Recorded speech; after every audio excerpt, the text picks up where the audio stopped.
Let's talk about unregulated drugs entering the United States. This is Jared. Jared the dope man. You may remember him from previous videos. Jared is a decent guy.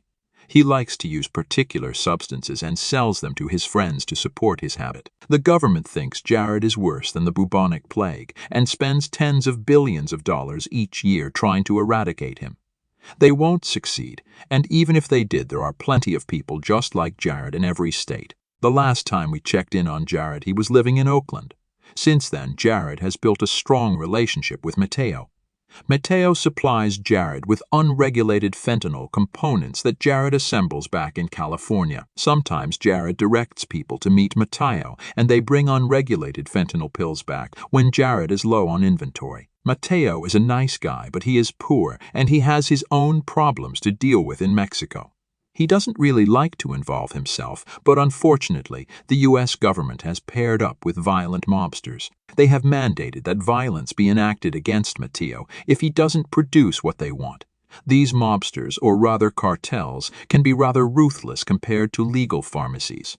They use their drug profits to buy heavy weapons like attack drones to ensure dominance. You should really ask Dr. Gupta why he prefers this. Anyway, Jared sent his friend down to meet Mateo, and the cartel members agreed to help for a fee. They wanted a larger shipment to get through for the rest of the Jareds. It was agreed, and they sent 3 decoy vehicles back with Jared's friend. Unfortunately for his friend, he was stopped by Border Patrol. The other vehicles, carrying far larger quantities, passed through the border safely, but not his friend. It's estimated by the DEA that less than 1% of drugs are intercepted, and that's a best effort estimate.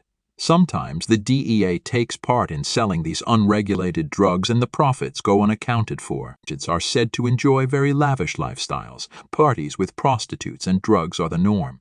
Even agents will admit that the war on drug users is a scam. If you are tired of spending billions of dollars to make drug use dangerous, what I want you to do is use this website to tell your governor to repeal the Controlled Substances Act. I want you to really demand satisfaction. Tell them you want all drugs sold the way alcohol is sold.